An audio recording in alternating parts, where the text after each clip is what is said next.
Assalamualaikum dan selamat pagi. Pada hari ini kita sambung pembelajaran kita bagi mata pelajaran Matematik tahun 5.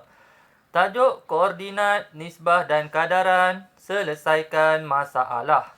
Standard kandungan 7.4 penyelesaian masalah, standard pembelajaran 7.4.1 menyelesaikan masalah melibatkan koordinat, nisbah dan kadaran dalam situasi harian. Murid boleh rujuk buku teks muka surat 244 hingga 246. Muka surat 244, selesaikan masalah. Contoh yang pertama. Satah cartes menunjukkan kedudukan tempat bertugas bagi 4 orang pengawas sekolah. Jessica bertugas di pintu masuk A. Jarak Resma bertugas dari Jessica ialah 4 unit mengufuk dan 3 unit mencancang. Apakah koordinat tempat Resma bertugas? Okey, kita tengok di sini, fahami soalan dahulu. Okey, di sini Jessica bertugas di pintu masuk A. Okey, di sini pintu masuk A dia bertugas.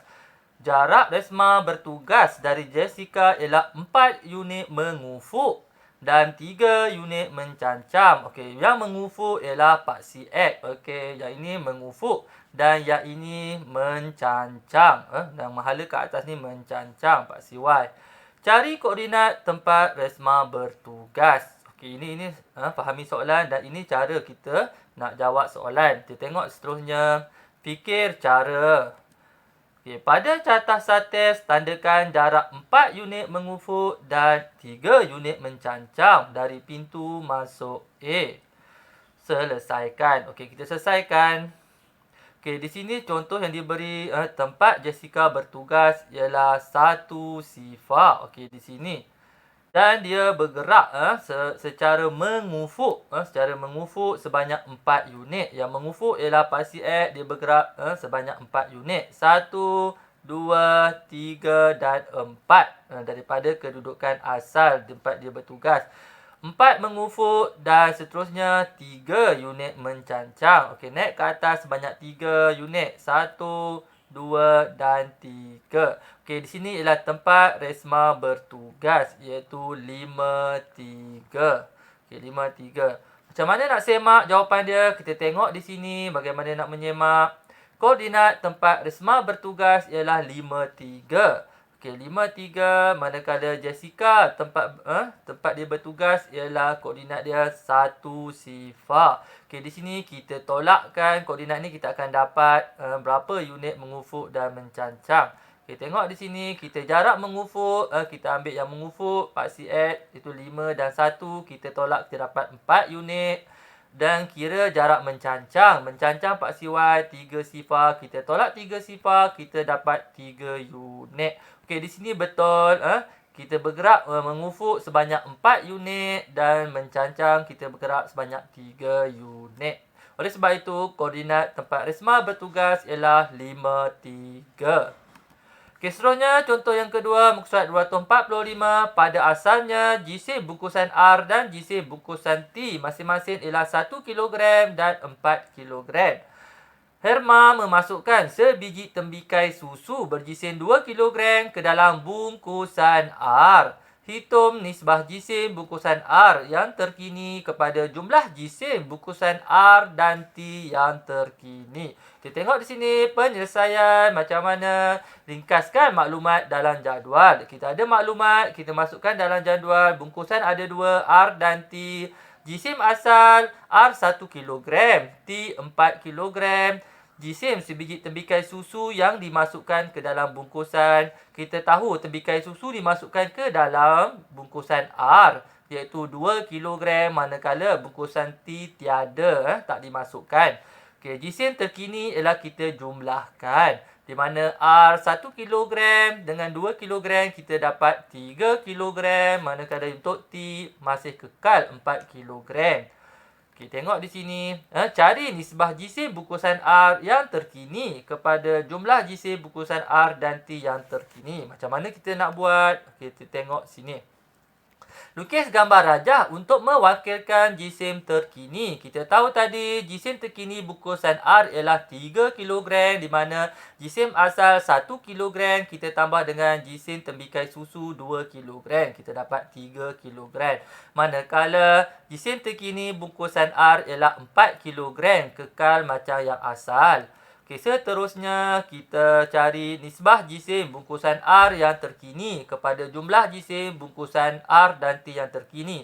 Bungkusan R terkini kita dapat 3 kilogram iaitu 1 dan 2. Kita dapat 3 kilogram. Di sini ada 3. Dan seterusnya jumlah jisim bungkusan R dan T yang terkini. Dia nak jumlah R dan T. Jumlah semua ni kita gabungkan. Kita dapat 3 dengan 4 iaitu 7. Okey, nisbah jisim bungkusan R yang terkini kepada jumlah jisim bungkusan R dan T yang terkini ialah nisbah 3 kepada 7. Okey, inilah jawapan dia. Okey, seterusnya muka surat 246, contoh yang ketiga. Setiap hari, Encik Lau memandu kereta dari rumah ke pejabat sejauh 36 kilometer. Dia menggunakan 3 liter petrol untuk perjalanan sehala itu. Berapakah jarak dalam kilometer yang dilalui dengan 40 liter petrol? Kita tengok di sini penyelesaian diberi. Kita cari maklumat yang diberi. Dia kata 3 liter petrol. Kereta boleh bergerak sejauh 36 kilometer. Apa yang dicari ialah 40 liter petrol. Berapa kilometer yang dilalui? Okey, di sini cari jarak yang dilalui dengan 1 liter petrol. Macam mana nak buat? Tengok di sini. Kita tahu 3 liter petrol sama dengan 36 kilometer. Kalau 1 liter petrol, 36 kita bahagi 3. 36 bahagi 3, kita akan dapat 12 kilometer. Oleh sebab itu, satu petak ni 12 kilometer, 12 kilometer, 12 kilometer. Ada 3 petak. Okey, seterusnya kita nak cari untuk 40 liter petrol. Okey, di sini ada 40 petak. 40 petak. Setiap petak kita tahu. Setiap petak tadi ialah 12 kilometer.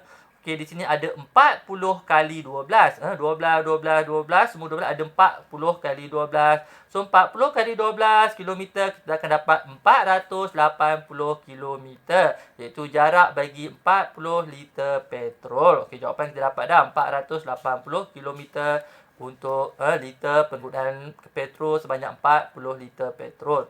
Okey, seterusnya macam mana kita nak semak? Kita tengok di sini, kita tahu 480 kilometer iaitu bersama dengan 40 liter penggunaan petrol. Kalau kita bahagi, kita akan dapat 12 kilometer. Oleh sebab itu 12 kilometer bersama dengan 1 liter.